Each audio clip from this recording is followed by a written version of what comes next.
नमस्कार। प्रभाव साक्षी न्यूज नाटक और आप सभी का स्वागत है। पोप फ्रांसिस का 88 वर्ष की आयु में निधन हो गया है। पहले लैटिन अमेरिकी पादरी पोप फ्रांसिस के निधन से दुनिया में शोक की लहर दौड़ गई है। हम आपको बता दें कि दुनिया भर के लगभग 1.5 अरब कैथोलिकों के धार्मिक प्रमुख पोप फ्रांसिस उम्र संबंधी कई बीमारियों से पीड़ित थे और 1 महीने से अधिक समय तक अस्पताल में भर्ती रहे थे।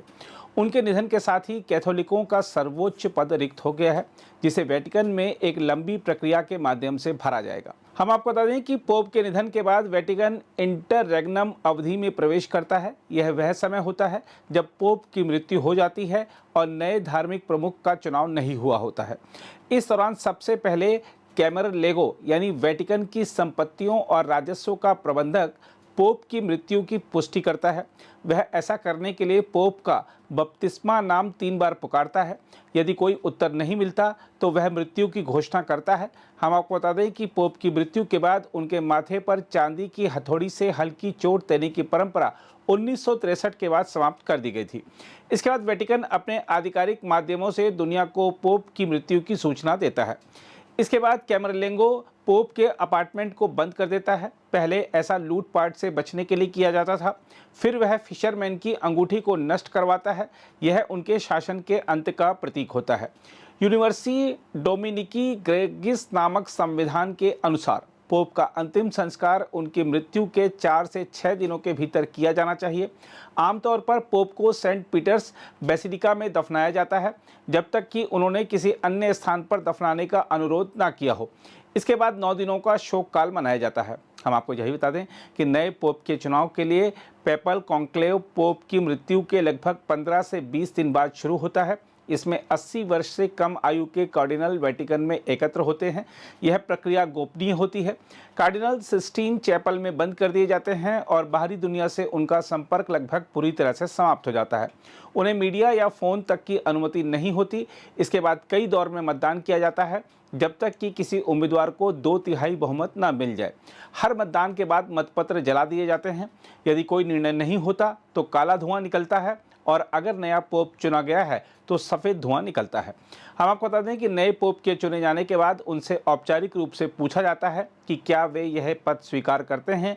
यदि वे सहमत होते हैं तो उन्हें एक नया नाम चुनना होता है, जो अक्सर किसी संत से प्रेरित होता है।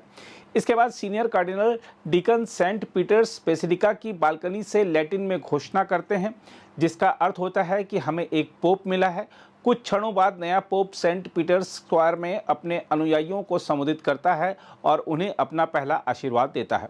पोप के निधन पर दुनिया भर के राजनेता दुख व्यक्त कर रहे हैं। भारत के प्रधानमंत्री नरेंद्र मोदी ने पोप के निधन पर दुख जताते हुए कहा है कि उन्होंने अपनी विनम्र शैली और गरीबों के प्रति चिंता से दुनिया को मंत्रमुग्ध कर दिया था। मोदी ने एक्स पर एक पोस्ट में कहा कि परम पावन पोप फ्रांसिस के निधन से मुझे गहरा दुख हुआ है। दुख और स्मरण की इस घड़ी में वैश्विक कैथोलिक समुदाय के प्रति मेरी हार्दिक संवेदनाएं। पोप फ्रांसिस को दुनिया भर के लाखों लोगों द्वारा करुणा, विनम्रता और आध्यात्मिक साहस के प्रतीक के रूप में हमेशा याद किया जाएगा। उन्होंने कहा, छोटी उम्र से ही उन्होंने प्रभु ईसा मसीह के आदर्शों को साकार करने के लिए खुद को समर्पित कर दिया था। उन्होंने गरीबों और दलितों की लगन से सेवा की। जो लोग पीड़ित थे उनके मन में उन्होंने आशा की भावना जगाई। मोदी ने पोप के साथ अपनी मुलाकातों को याद करते हुए कहा कि वह समावेशी और सर्वांगीण विकास के प्रति उनकी प्रतिबद्धता से बहुत प्रेरित हुए। मोदी ने कहा, भारत के लोगों के प्रति उनका स्नेह हमेशा स्मरणीय रहेगा। ईश्वर उनकी आत्मा को शांति प्रदान करे। हम आपको याद दिला दें कि पिछले साल प्रधानमंत्री ने G7 शिखर सम्मेलन के दौरान पोप फ्रांसिस से मुलाकात की थी और उन्हें भारत आने का न्योता भी दिया था। प्रधानमंत्री मोदी और पोप फ्रांसिस ने इटली के अपुलिया में G7 शिखर सम्मेलन के आउटरीच सत्र में गर्मजोशी से मुलाकात की थी। पोप से मुलाकात के बाद मोदी ने कहा था कि मैं लोगों की सेवा करने और हमारे ग्रह को बेहतर बनाने के प्रति उनकी प्रतिबद्धता की सराहना करता हूं।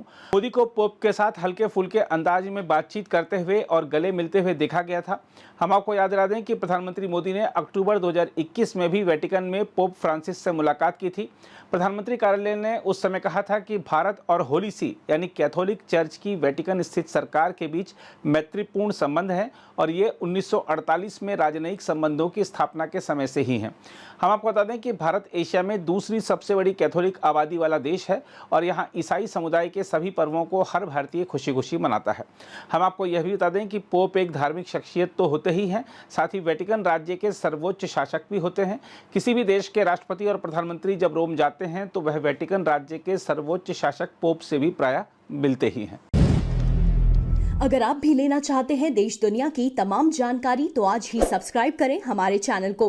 साथ ही नीचे दिए बेल आइकन को जरूर दबाएं ताकि हर अपडेट आप तक पहुंच सके।